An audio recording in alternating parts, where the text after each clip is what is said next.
Bueno, pues allá vamos. Este es un Bugatti Veyron del 2006 y era uno de los coches más impresionantes jamás fabricados. Tenía 1000 caballos de potencia, costaba $1,500,000 cuando era nuevo y cuando debutó hace ya más de 20 años, era el coche de producción más rápido del mundo. Hoy voy a hacerle una reseña.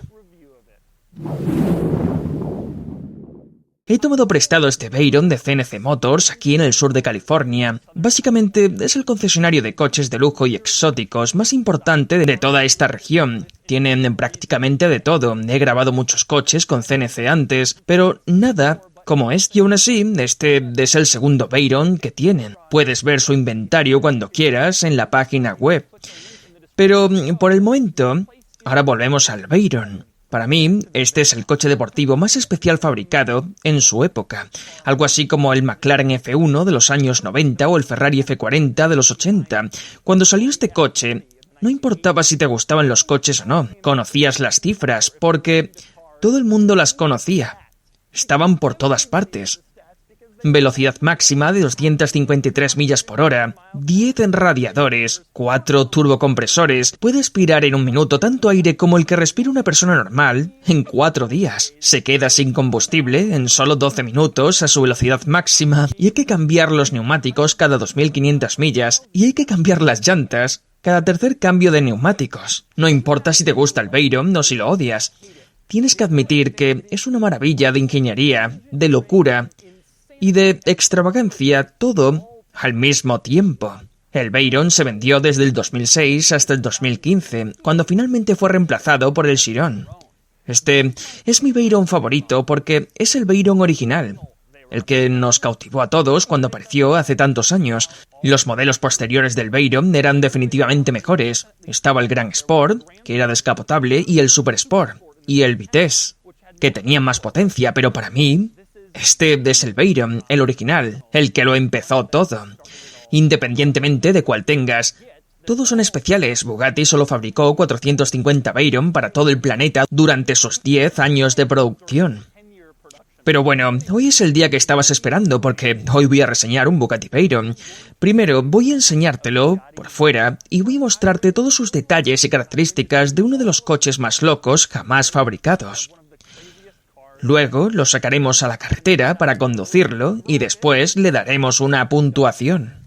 Empezamos por aquí una semana más y muchas gracias a los que estáis ahí apoyando el canal a fuego porque creedme que se agradece muchísimo. Gracias a vosotros este canal es posible y sigue aquí en pie a día de hoy, así que muchísimas gracias por todo y por suscribiros. Voy a empezar con los detalles en la parte delantera con la parrilla. Puedes ver que el diseño es muy distintivo, con una especie de medio círculo en la parte superior y una parte plana abajo. Ese diseño de parrilla se remonta a muchas décadas atrás, a los primeros modelos de Bugatti de los años 20. Los coches de carreras de Bugatti tenían esta misma forma de parrilla, y aunque Bugatti ha cambiado de dueño varias veces desde entonces, y ahora fabrica coches modernos, mantuvieron este diseño, lo cual es un guiño bastante genial al pasado. Otra cosa interesante en la parte delantera son los faros. Los faros en sí son de xenón, como cabría esperar en un coche de esta época. Curiosamente, los intermitentes son simplemente bombillas halógenas. Pagas $1,500,000 por un coche y tienes intermitentes delanteros halógenos. Todas las luces traseras sí son LED, lo cual era un gran avance cuando salió este coche, pero los intermitentes delanteros de un Bugatti Veyron son halógenos, igual que en la mayoría de coches normales. Y hablando de cosas normales en este coche, quiero que mires la manilla de la puerta. Hoy en día los coches exóticos tienen manillas y mecanismos de apertura muy extravagantes. Pienso especialmente en Koenigsegg y otros así, pero hace unos 10 años eso no era tan común. Bugatti simplemente puso una manilla normal y corriente. Tiras y la puerta se abre igual que en cualquier Audi, Volkswagen o probablemente en tu coche. Pero ahí es donde terminan las similitudes entre el Veyron y tu coche. Una cosa que tu coche no tiene son enormes entradas de aire. Hay 2 sobre el techo del coche y son enormes, pero aún así no es suficiente aire para esta cosa. Este es un motor de 8 litros, 16 cilindros y 4 turbos. Necesita aspirar todo el aire posible y por eso, integradas en los laterales del coche, hay 2 entradas de aire adicionales, una a cada lado, para que el coche pueda llevar la mayor cantidad de aire posible a este enorme motor. Y hablando de ese motor, me gustaría enseñártelo, pero no puedo. No puedes abrir el capó de este coche para ver o revisar el motor. Bugatti deja eso a los profesionales especializados, pero sí te da un pequeño premio de consolación. A diferencia de un Ferrari, donde tienes que ver el motor a través de una tapa de cristal, en este coche puedes verlo justo ahí. La parte que es visible es muy visible y puedes ver que pone 16.4, lo que significa 16 cilindros y 4 turbocompresores. Es algo muy genial de ver desde la parte trasera del coche. Está pintado de negro y de hecho todo el coche está pintado de negro. Cuando estos coches salieron, Bugatti quería que la gente eligiera combinaciones de 2 colores y experimentara con ellos. Pero este propietario decidió ir completamente en negro, negro y más negro. Y eso incluye el motor. No estoy seguro de si Bugatti pintó el motor de negro o si el primer propietario hizo que alguien más lo hiciera, pero completa el estilo negro del Veyron. Pasemos a las luces traseras del Veyron, que son LED y tienen un funcionamiento interesante. Cuando pisas el freno en el Veyron, los 4 círculos traseros se iluminan en rojo como luces de freno. Cuando pones el intermitente, la luz exterior deja de ser luz de freno y se convierte en el intermitente. Ya no es luz de freno, ahora es el intermitente y parpadea como uno normal. Pero lo más interesante es la luz antiniebla trasera. Cuando la activas, se ilumina la mitad interior de las luces interiores de ambos lados y se convierte en la luz antiniebla trasera. Es un diseño bastante curioso cuando lo ves encendido. Otros detalles interesantes por aquí atrás, uno por supuesto, sería el escape. Este coche no tiene 4 salidas de escape ni nada parecido. En su lugar tiene un único y enorme escape central. Y la verdad es que este coche suena bastante bien. Siempre he oído que lo describen como una especie de turbina, pero suena bastante decente.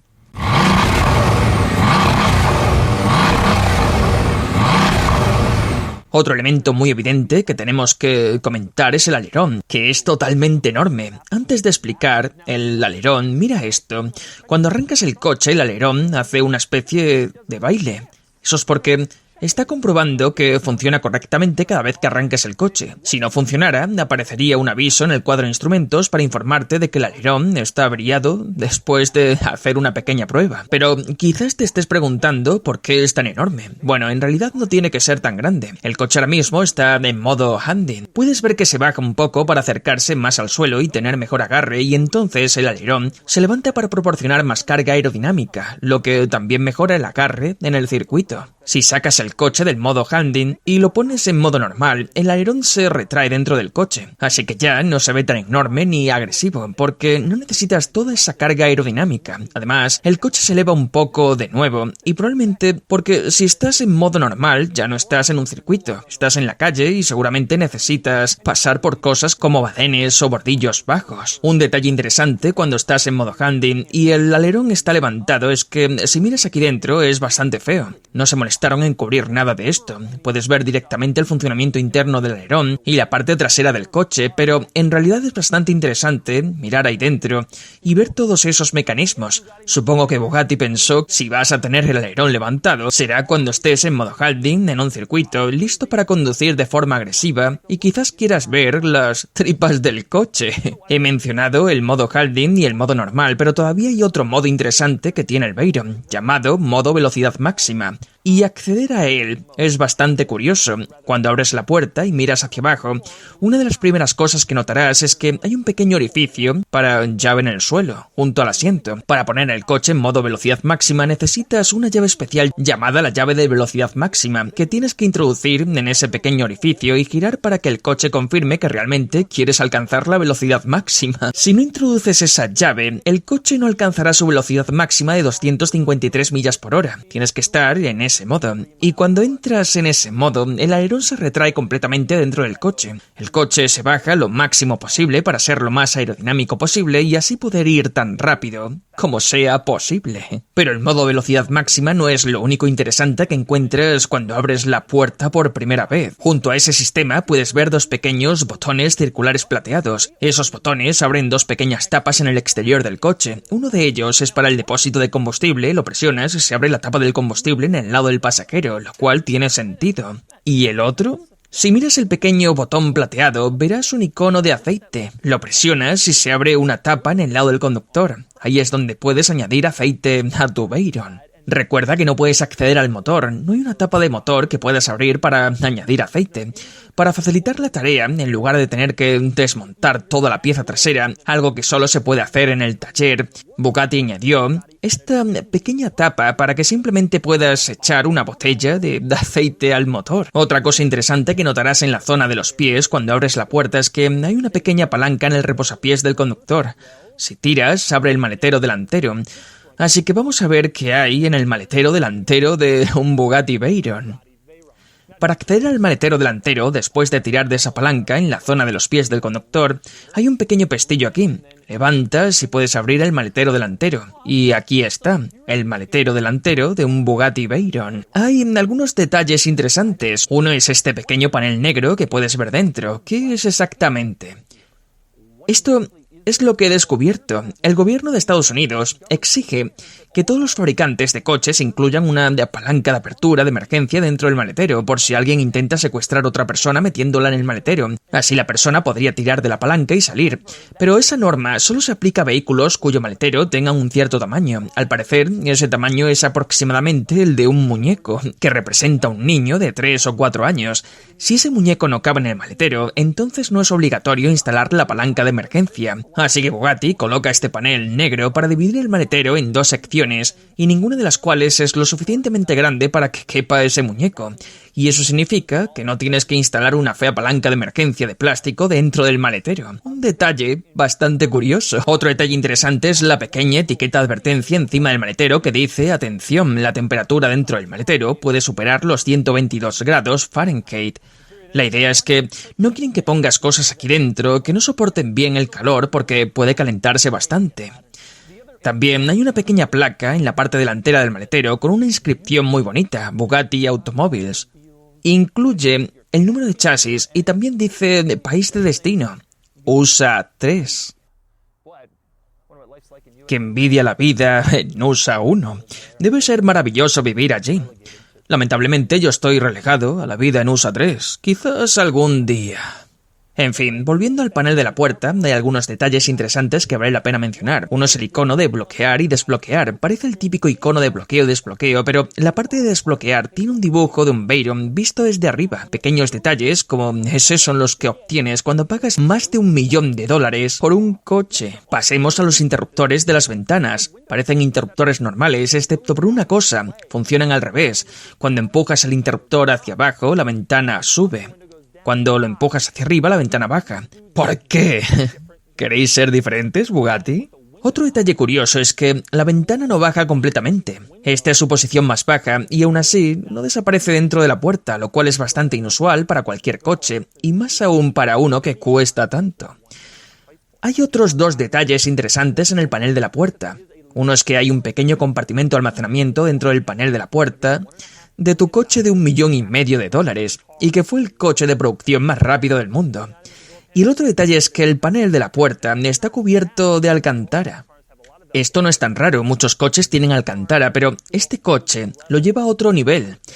Todo en este coche es alcantara. Los asientos son alcantara, la consola central es de alcantara, la zona alrededor del marco de la puerta es alcantara, el salpicadero, el volante. Incluso hay piezas realmente curiosas hechas de alcantara. Por ejemplo, los interruptores de las ventanas están recubiertos de alcantara, y eso es algo que probablemente nunca volverás a ver. Y luego está mi favorita, la llave. La llave está recubierta de alcantara.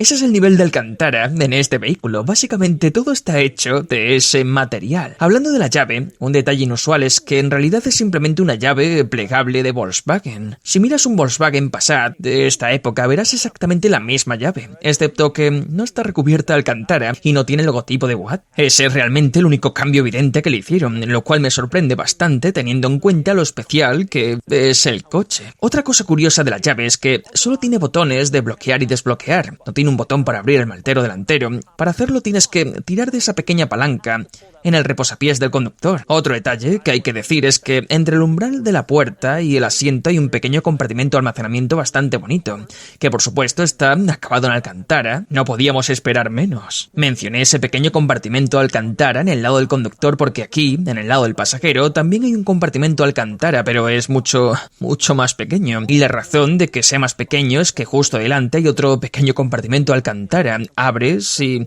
ahí está el triángulo de emergencia. Esto es obligatorio en algunos países. Tenían que colocarlo en algún sitio, así que lo escondieron en ese pequeño panel. Nunca sabrías que está ahí, a menos que ya lo supieras. Y hablando del lado del pasajero del Bugatti Veyron, un detalle interesante en el panel de la puerta es que justo al lado de la manija interior hay un panel en blanco donde irían los controles de los espejos eléctricos y del cierre centralizado en un coche con volante a la derecha. Bugatti simplemente deja ese panel en blanco en los coches con volante a la izquierda en lugar de rediseñar todo el panel de la puerta para adaptarlo. Nunca pensé que vería un panel en blanco en un coche de 1,5 millones de dólares, pero aquí lo tenemos. Entrando en el Veyron, lo primero que notarás cuando te subes es que el asiento es muy estrecho. Realmente te sujeta muchísimo. Es un poco sorprendente. Y eso se debe a que este coche tiene asientos de estilo de competición completamente de fibra de carbono, como los que encontrarías en un Porsche 911 GT3 RS, aunque no tan extremos. Pero aquí está lo realmente especial de ellos, son manuales. Este es un coche de 1,5 millones de dólares con asientos manuales. Hay una pequeña palanca que tienes que tirar y esa es la única forma de mover el asiento hacia adelante o hacia atrás. Es ridículo. Me burlé de Audi cuando en el Audi RS3 instalaron un asiento manual para el pasajero y ese es un coche de unos $70.000. Aquí estás instalando asientos manuales en un coche de 1,5 millones. Por supuesto, estoy bromeando. Creo que estos asientos en realidad son opcionales. Hay un asiento más lujoso y este es para las personas que realmente quieren esa experiencia de asiento deportivo. Un detalle interesante sobre los asientos, aunque son manuales y de fibra de carbono, tienen calefacción, lo cual es una gran sorpresa porque en la mayoría de coches que tienen asientos de competición de fibra de carbono no puedes tenerlos calefactados, pero en el Veyron sí puedes porque, bueno, es el Veyron. Puede hacer lo que quieras. Pasamos a las alfombrillas, que son bastante increíbles. En general parecen alfombrillas normales, pero en el centro tienen este logotipo B de Bugatti, con un borde de aluminio que es simplemente precioso. No tienes una alfombrilla así en tu Acura. Ese mismo material que forma el logotipo de Bugatti en la alfombrilla también se utiliza en la consola central de este coche. Es una de las pocas cosas que rompe todo el negro y la consola central en el coche me parece absolutamente fantástica. Lo primero fascinante es que tiene la misma forma que la parrilla. ¿Lo notas? Tiene ese pequeño semicírculo arriba y es cuadrada abajo. Diseñaron esto para llevar la forma de la parrilla al interior del coche y mantener esa herencia de Bugatti, y eso es bastante genial. Aún más genial, alrededor de toda la consola central hay una enorme salida de aire de climatización con forma de parrilla. Solo mide aproximadamente 1 pulgada de ancho y rodea todo el conjunto. Es una salida adicional de ventilación que probablemente ni siquiera sabías que estaba ahí. Yo desde luego no lo sabía. Para encenderla o apagarla hay 2 pequeños deslizadores de plástico que puedes mover hacia arriba o hacia abajo. Y eso ajusta esa ventilación central que la mayoría de la gente probablemente ni siquiera se da cuenta de que existe en el Veyron. Voy a empezar desde la parte inferior de la consola central y subir poco a poco, lo que significa empezar con el arranque. Puedes ver que hay un botón de arranque en este coche, pero no es así como se arranca. Para arrancarlo tienes que desplegar la llave plegable de Volkswagen, introducirla en el contacto que está en el lugar habitual, girarla y luego presionar el botón de arranque. No puedes simplemente dejar la llave en el bolsillo y pulsar el botón. Cuando presionas el botón de arranque te recibe un sonido tremendamente distintivo desde el interior del coche.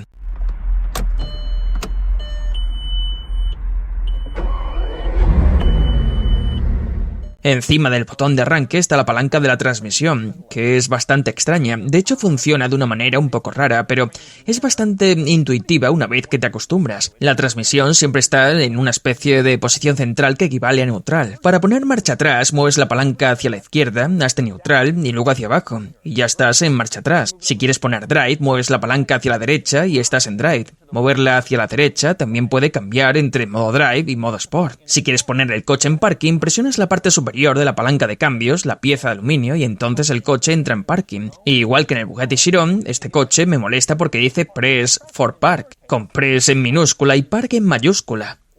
¿Por qué tienen que hacer esto? Alrededor de la palanca de cambios, uno de los elementos que notarás son los controles de los asientos calefactados, que son un poco raros. Son estas ruedas de aluminio que deslizas hacia arriba y puedes ver la pequeña luz en el centro que se vuelve roja y se hace un poco más grande cada vez que la subes para aumentar la intensidad de la calefacción del asiento. Este coche no tiene asientos ventilados, solo calefactados. Debajo del control del asiento calefactable, a la izquierda de la palanca de cambios, hay un botón que dice LC. Eso significa Launch Control, para cuando quieras salir aún más rápido de lo que este coche puede hacerlo sin Launch Control. A la derecha de la palanca de cambios está el botón que cambia el coche entre modo normal y modo handling. Puedes ver que tiene una flecha en el alerón y flecha en la carrocería del coche. Encima de los controles de los asientos calefactados, notarás que en toda la consola central no hay ninguna pantalla, y eso fue intencional. Aunque muchos coches de mediados y finales de los años 2000 tenían pantallas, Bugatti decidió no incluir una porque querían que este coche fuera temporal. Querían que pudieras mostrar este coche en Pebble Beach en 2037 sin tener que explicar la vieja y fea pantalla táctil que llevaban los coches de esa época. En realidad fue una muy buena idea, porque si te subes a un coche de 2006 y usas su pantalla táctil, notarás que es terrible y habría envejecido mucho este interior. Lamentablemente, no salió perfectamente lo de que el interior fuera atemporal, porque sí añadieron algunas pequeñas pantallas y están muy pixeladas, parecen de un Volkswagen de mediados de los años 2000 y no se ven muy bien según los estándares actuales. Pero aún así es mucho mejor que tener una pantalla antigua ocupando el centro del coche. El primer conjunto de controles cuando subes por la consola central son los controles del climatizador, y no son particularmente inusuales. Tienes los botones típicos, el modo automático, y puedes ajustar por dónde sale el aire. Algo que me gusta es que cuando cambias y ajustas estas cosas se iluminan en rojo cuando mueves los pequeños interruptores plateados para destacar lo que quieres. Lo más interesante de los controles del climatizador es que la rueda del centro, que siempre pensé que era fija, en realidad es una rueda que puedes girar y eso ajusta la temperatura del climatizador. Eso es genial. Encima de eso hay una pequeña ranura para CD, que probablemente sea la ranura para CDs más genial del mundo. Tengo que decir que, con toda la sabiduría de Bugatti, al no poner una pantalla en este coche, sí que lo fecharon un poco al poner una ranura para CD, pero al menos se ve genial, aunque ya no escuchemos CDs. Encima de la ranura para CDs tiene los controles de la radio, que funcionan de manera muy similar a los controles del climatizador. Puedes seleccionar varias funciones usando los pequeños interruptores plateados y se iluminan en rojo cuando los seleccionas, lo cual es una señal visual bastante interesante. También ocurre lo mismo con el climatizador. La gran rueda plateada del centro controla el volumen del sistema de sonido, así que al girarla puedes subir o bajar el volumen. Por encima de los controles del climatizador hay algunos otros elementos interesantes. Tienes dos salidas de aire circulares que complementan la salida del aire con forma de parrilla que rodea la consola central, y también tienes el gran botón de las luces de emergencia justo en el centro. Y encima de eso tienes el reloj de Bugatti. Pero ¿cómo se ajusta? No hay ningún control de horas o minutos en ninguna parte, y tampoco hay una pantalla que puedas usar para ajustarlo. Entonces, ¿qué haces? Resulta que abres la guantera. Para hacerlo, presionas este gran botón plateado sin etiqueta que está a la derecha de la consola central. La guantera se abre de una manera increíblemente suave y lujosa, como esperarías de un vehículo de alta gama como este, y entonces puedes ver en el lado derecho de la guantera un pequeño ajustador del reloj para que puedas cambiar la hora en tu magnífico reloj Bugatti. Otros elementos interesantes de este interior incluyen las salidas del aire. Aparte de las salidas en el centro, hay salidas a la izquierda del volante y también en el lado del pasajero, y tienen una forma un poco extraña. Es una forma que en realidad imita la forma del pedal del acelerador, lo cual es curioso.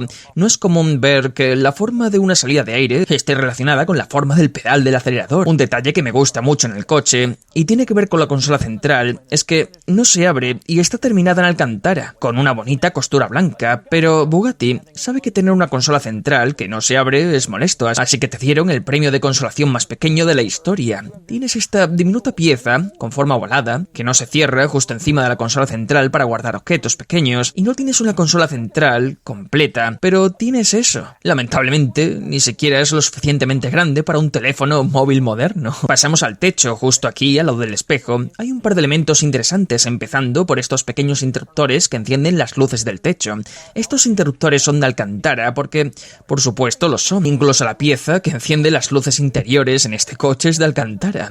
El interruptor que está más hacia adelante de los dos enciende todas las luces luces del techo a la vez, pero si no quieres encenderlas todas, el interruptor de atrás también te lo permite. También es de Alcantara, por supuesto. Si lo mueves hacia adelante, enciende las luces del lado del conductor. Si lo mueves hacia atrás, enciende solo las luces del lado del pasajero. Otro elemento interesante en la zona del techo son los parasoles, que en este coche son bastante especiales. No hay una pieza con bisagra que bajas como en la mayoría de coches. En su lugar simplemente forma parte del revestimiento del techo de Alcantara negra y es como una pequeña solapa que simplemente tiras hacia abajo y ese es tu parasol. Lo vuelves a subir y desaparece. No hay espejo, ni bisagras feas, ni la etiqueta de advertencia del airbag que aparece en tantos otros coches. De alguna manera Bugatti se liberó de eso, o el propietario la quitó. Finalmente pasamos al cuadro de instrumentos, que tiene un par de cosas interesantes. Quizás mi favorita es el hecho de que ninguna de las luces de advertencia está visible ni siquiera marcada. Ni siquiera puedes ver que están ahí hasta que enciendes algo y entonces se iluminan como si estuvieran ocultas esperando entrar en acción. Me gusta mucho eso porque odio ver cuadros de instrumentos donde se ve el contorno de todas las luces de advertencia simplemente porque se ve muy feo.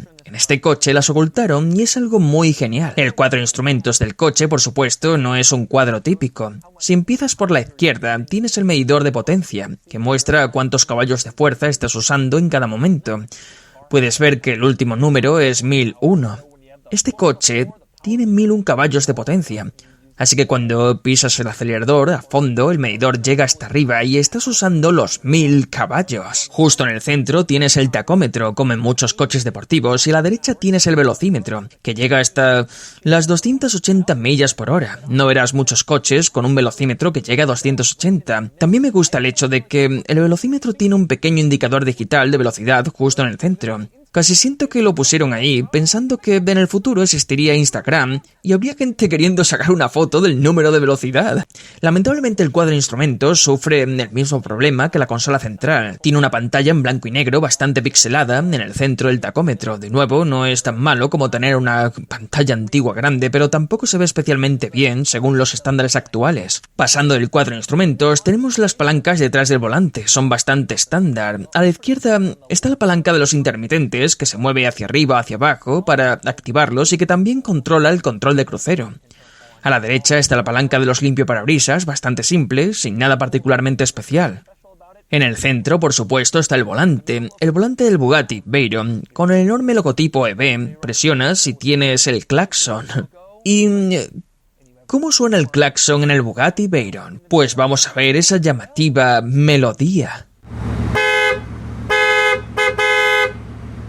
Y ese es el increíble largo repaso por todos los detalles y características del coche, pero espera, aún no he terminado porque ahora es momento de sacarlo a la carretera y conducirlo por ahí, y por supuesto, estoy ya de los nervios. Muy bien, conduciendo el Veyron. He querido hacer esto durante toda mi vida. Nunca ni siquiera me había sentado en un Veyron hasta este momento. Algo interesante de este es que no puedo bajar el asiento. Parece que puedo moverlo hacia adelante, hacia atrás, y tengo suficiente espacio ahí, pero mi cabeza está prácticamente tocando el techo. Los pedales están desplazados hacia un lado, lo cual es extraño. En este coche, con todo el dinero invertido en su desarrollo, ¿no pudieron colocar los pedales un poco más centrados? Conduciéndolo, se comporta como un coche normal, y eso es algo bastante interesante. Es algo que mucha gente ha dicho sobre este coche, y es utilizable. Comparado con el Chiron, este se siente un poco más crudo. Puedes escuchar más sonidos, sentir más la carretera. Salir a la autopista con esto... Es un Veyron. Este coche lo era todo para mí cuando estaba en el instituto, cuando estaba en la universidad. Era el coche más increíble del mundo. Hoy en día hay muchos hiperdeportivos de más de $1 millón, pero este fue el que empezó todo. Es tan rápido.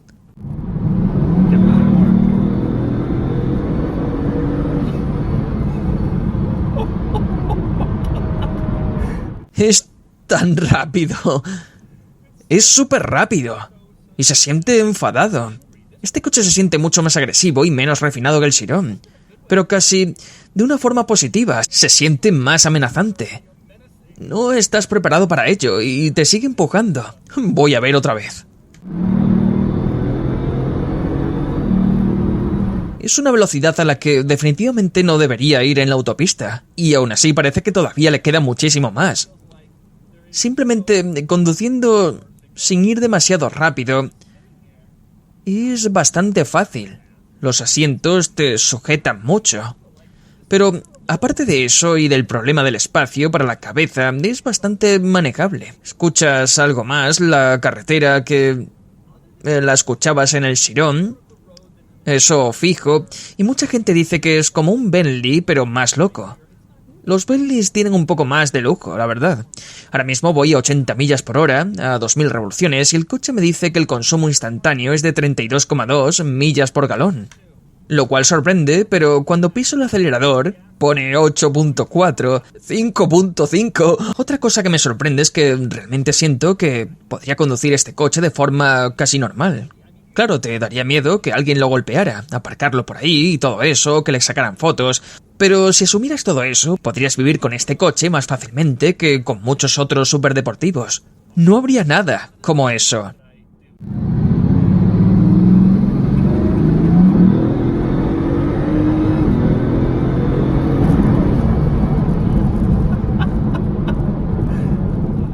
Me sorprende la dirección. Estamos en la autopista, pero en cambios rápidos de carril me sorprende lo bien que gira. Es más ligero de lo que me esperaba, más como un coche de lujo, pero al mismo tiempo muy conectado con el coche. Miro por el retrovisor y noto esas enormes entradas de aire ahí detrás. Y de hecho, puedes ver el reflejo del otro lado del coche y del tráfico. Hay pocos coches en el mundo que hagan que todo el mundo mire, incluso gente que normalmente no mira coches. Este te hace mirarlo prácticamente casi desde cualquier ángulo.